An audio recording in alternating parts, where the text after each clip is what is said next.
Football came together to pay tribute to the late Cyrille Regis on Saturday as Premier League clashes were marked by a round of applause and black armbands.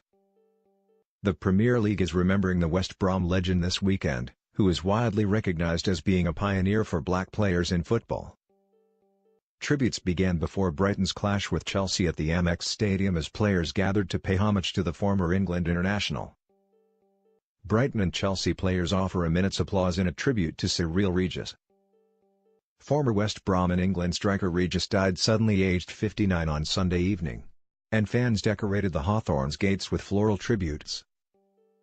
Shirts and scarves before West Brom's home match against Everton.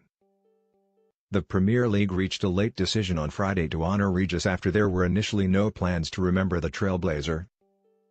Widespread disbelief from fans and calls from the likes of Viv Anderson led to the Premier League reversing their decision and agreeing to hold widespread tributes. A statement released on Friday read, "The Premier League recognises the important career of Cyrille Regis and his special role as a trailblazer for black players in modern English football." Brighton manager Chris Hughton adjusts his black armband before kick-off at the Amex. The Premier League are marking the death of Regis before top-flight games this weekend. Fans decorated the Hawthorns gates with floral tributes, scarves and shirts in tribute to Regis. Clubs will mark his contribution with a minute of applause and the wearing of black armbands at this weekend's matches. The league embraces requests from clubs and stakeholders to celebrate the lives of people who have made a unique contribution to the sport.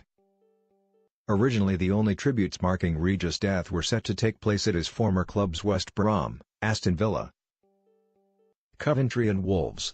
Regis died suddenly of a heart attack aged 59 on Sunday evening, just a month before he was set to take his wife Julia on a Caribbean cruise for his 60th birthday. Regis is widely recognised for his role as a pioneer for black players in English football. Regis made 5 appearances for England across his time with West Brom and Coventry. The front cover of Coventry's programme featured a photo of Regis from his playing days. The tributes were laid out before Coventry's home clash with Swindon at the Ricoh Arena. He arrived onto the English football scene in the 1970s when racist abuse hurled at black players from the terraces remained common. After playing in the lower leagues, he signed for West Brom for £5,000 in May 1977 and won over the Baggies faithful by scoring 112 goals in 297 games. In the 1978-79 season he formed a famous partnership with Laurie Cunningham and Brendan Batson, who were nicknamed the 3 Degrees by manager Ron Atkinson. All 3 of the players were black and featured for West Brom at a time when there was only one other black player in the top flight that year.